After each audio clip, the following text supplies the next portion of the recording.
Yo, what is going on, guys? Welcome back to another video. In this video, I have 4 gadgets that I think need some reworks, so let's get into it. Alright guys, so the first gadget that I think needs a rework is going to be Bo's Tripwire gadget. Now this gadget, you activate it in 1.5 seconds after you activate it, your mines blow up. Now the problem with this gadget is it's extremely hard to execute, and I don't know any pro that really runs it inside a competitive. I think there is possibility of it working, but again, very hard to make it actually work. The other team can see you activate it and they can just dodge out on it. So again, usually the other team just never gets hit by it. But the only really use for it is to break walls on demand. You can technically just break walls when you want to with this gadget. But honestly, bow mines get triggered usually eventually anyway, so the walls will go down if you place them there anyway. So breaking walls on demand versus, just at a little bit of a later time doesn't actually make that much difference. So I thought of a rework for bow. Let me know what you guys think about this. All right, so the gadget rework that I thought of is going to be kind of like Sprout's transplant gadget, where you're able to pick up your wall, or in this case, pick up your mines and replace them wherever you want. This way that if you ever place your mines in a bad spot or just where the other team knows where they are, you can then replace them into a better spot on the map. And this will create a lot of utility for Bo. Bo will be able to place mines a lot more frequently and a lot more in better places if you do end up messing that up. So again, this gadget used 3 times, so I think it could be pretty solid. But again, let me know what you guys think in the comments down below. Will these gadgets be too OP or not? Again, let's get on the next one. All right, so the next gadget that I think needs a rework is going to be Poco's Protective Tune. Now this gadget honestly makes so much sense for Poco. The problem is it's just not that it's not actually that useful. So basically you remove stuns and slows when you activate it, as well as make your brawlers, your teammates, immune for 2 seconds. Now again, this makes so much sense for Poco because Poco is a healer support brawler, and you're removing the slows and stuff that you're supporting your team. But the problem is there's not actually that many slows and stuns inside the game right now. And so honestly, this gadget just doesn't have that much use. I see it used maybe once or twice inside of competitive, and it just doesn't work out because half the time there is no slows or stuns on the enemy team. So the idea is there. So this one, I don't really want to completely rework it because again, I think it's a great idea for Poco, but it's just not useful right now. And again, as more brawlers get introduced to Brawl Stars, I think this gadget will have more use.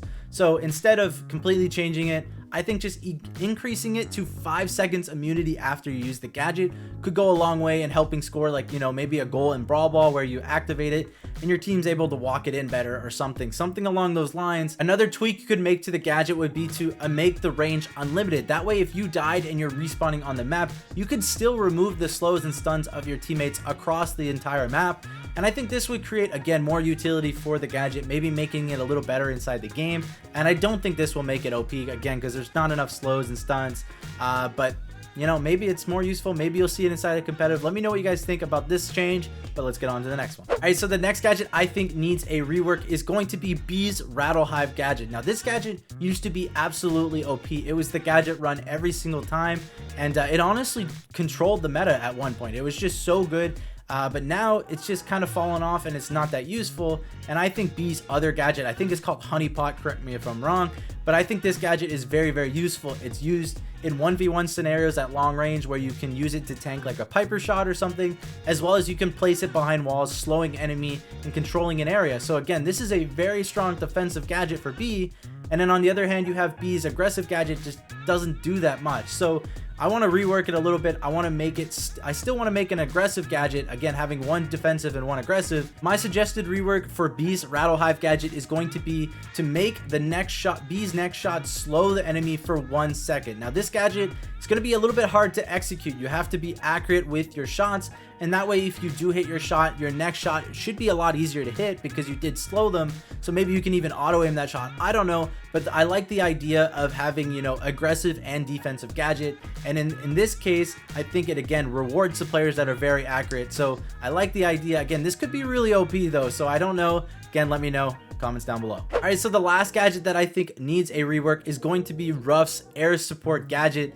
Now this gadget just doesn't make that much sense to me. In my opinion, the sandbags or bags, whatever the first gadget is called for Ruffs, it's just so strong. It removes so many weaknesses for Ruffs. Ruffs is a very squishy brawler, but when you add 3 bags of like 6,000 HP total to help defend, Ruffs becomes a pretty strong lane. So again, this gadget just removes so many weaknesses for Ruffs.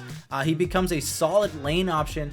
and so the air support gadget just doesn't hit anybody half the time, really easy to dodge, and it actually doesn't even control that much area on the map. So again, personally I always use the the bags gadget, just doesn't make sense for the other one. So my rework suggestion is going to be something kind of unique. Now this could be, again, very, very strong, I don't know, but I want to power up my teammates for 10 seconds. So every time Ruffs activates a gadget, you can then power up whichever teammate you want for 10 seconds, and so in total you can technically power up your teammates for 30 seconds. Again, so this is the idea of having one defensive gadget and one aggressive gadget. I like that idea because, again, you can kind of choose your playstyle with the brawler, and in this case you're powering up your team or yourself for 10 seconds, making it so you know, pack more punch. And I like this idea. Let me know, again, down in the comments below one last time if you think this is going to be OP. All right, guys, that's going to be it for the video. Now, I know this is a short one, but let me know what you guys thought of my reworks, whether they're going to be too strong, too OP, what you would change about them, and whether you agree that they do need a change. But either way, guys, if you did enjoy, make sure to like, make sure to subscribe, and I hope to see you in the next one. Peace.